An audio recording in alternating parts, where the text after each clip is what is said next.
Dalam kesempatan kali ini saya mau melihatkan penampakan kolam baru ya. Nah, inilah kolam yang baru saja selesai saya renovasi, teman-teman, untuk siap ditaruh ikan koi ya. Selama ini kolam ini menjadi tempat observasi saya secara pribadi ya. Kurang lebih 1,5 tahun lebih saya mempelajari bagaimana membuat kolam dan hal-hal yang berhubungan mengenai kolam, khususnya untuk kolam ikan koi. Nah, saat ini tiba saya mau melihara ikan koi ya. Memang melihara ikan koi bagi pemula khususnya perlu kesabaran, teman-teman. Jadi saya pun belajar sabar dengan memperhatikan banyak hal, khususnya untuk kolam koi ya. Nah, jadi hari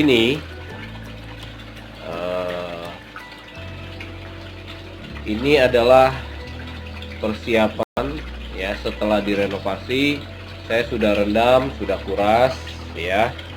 Dan ini rendaman yang kedua ya. Nanti air ini saya kuras kembali. Setelah itu baru saya isi air untuk benar-benar siap dimasukkan ikan koi ke dalamnya, teman-teman ya. Tujuan rendaman ini untuk netralisasi racun-racun yang diakibatkan dari bahan bangunan ya, seperti semen, cat, dan lain-lain.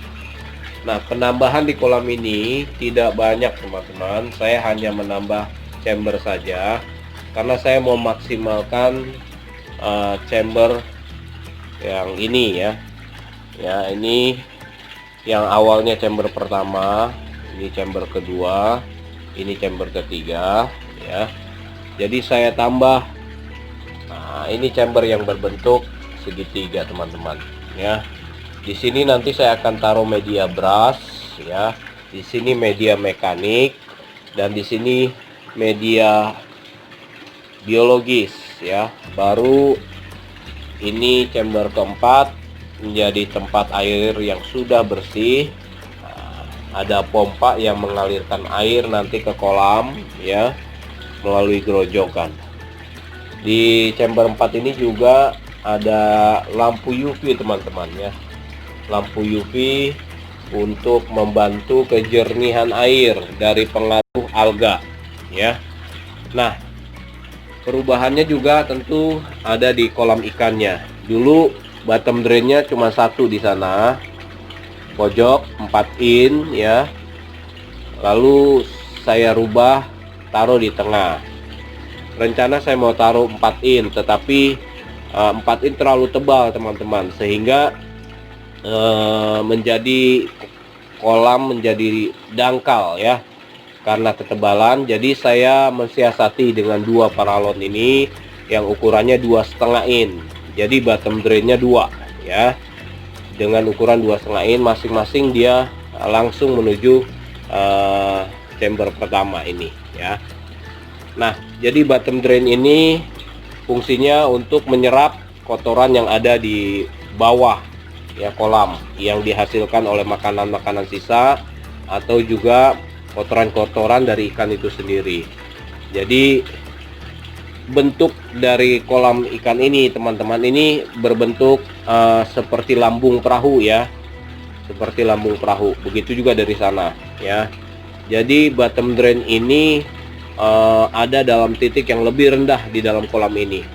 Perbedaannya, bottom drain ini lebih rendah dari sisi kolam ya.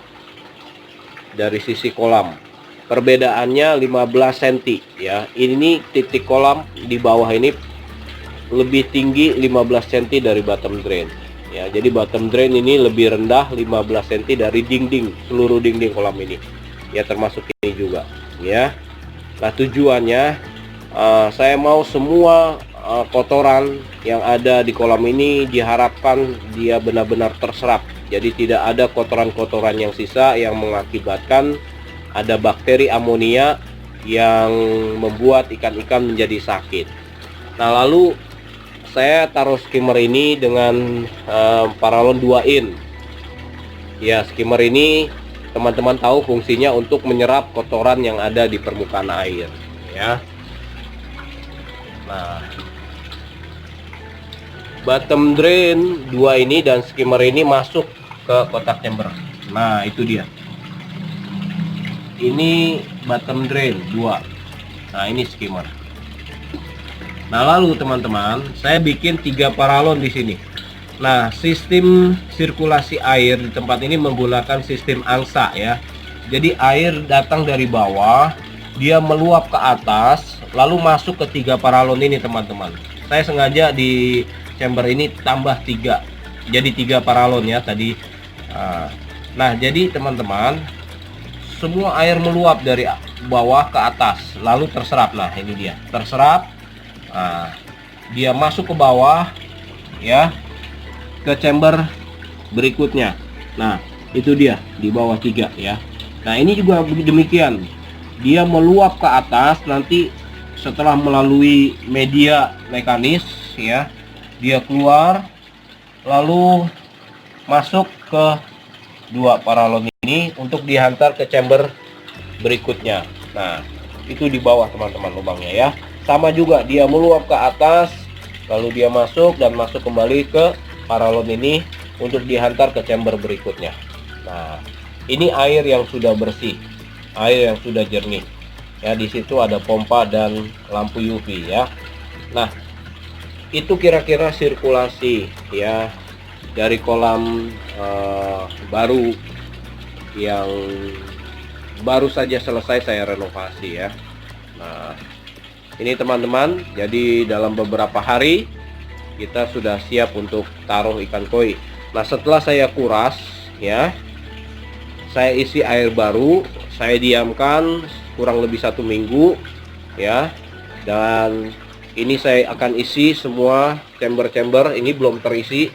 Saya akan isi ini dengan filter brush, ya, yang buat bisa digunakan biasanya itu untuk pembersih botol itu, ya, seperti itu. Nah, ditaruh, ya, dengan kedalaman 40 sampai 50 cm, ya. Lalu saya di sini isi dengan jaring nelayan, ya, lalu jackmat, ya, ditaruh di tempat ini. Tujuannya untuk apa teman-teman? Menyaring. Nah, ini tempat pertama menyaring kotoran-kotoran kasar, ya. Kotoran-kotoran kasar disaring oleh brush, ya, media brush, ya. Lalu di sini oleh jackmat dan jaring nelayan, ya. Sehingga nanti chamber ketiga nih, ya, biologis ini juga jadi lebih ringan, ya, lebih mudah. Dia sudah tidak terlalu bekerja untuk memfilter kotoran-kotoran kasar, ya. Jadi filter biologis ini hanya memfilter kotoran-kotoran halus, ya. Di sini nanti saya akan taruh karang jahe, ya, kulit kerang, ya, biobol gitu. Nah, karena ini adalah filter biologis.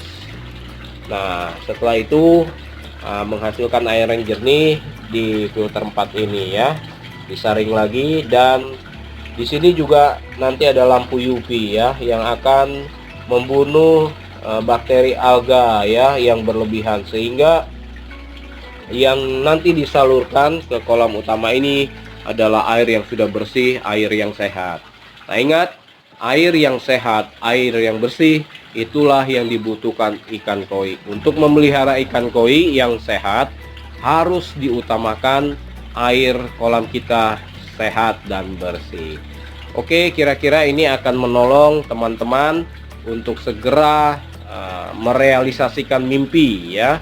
Merealisasikan mimpi untuk membuat kolam ikan koi di rumah teman-teman, di tempat teman-teman masing-masing, ya. Nah, Demikianlah informasi untuk menyemangati teman-teman semua ya. Nah, baik, nanti kita akan bertemu lagi pada video-video berikutnya.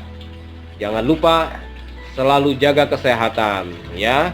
Salam sehat dan sukses selalu.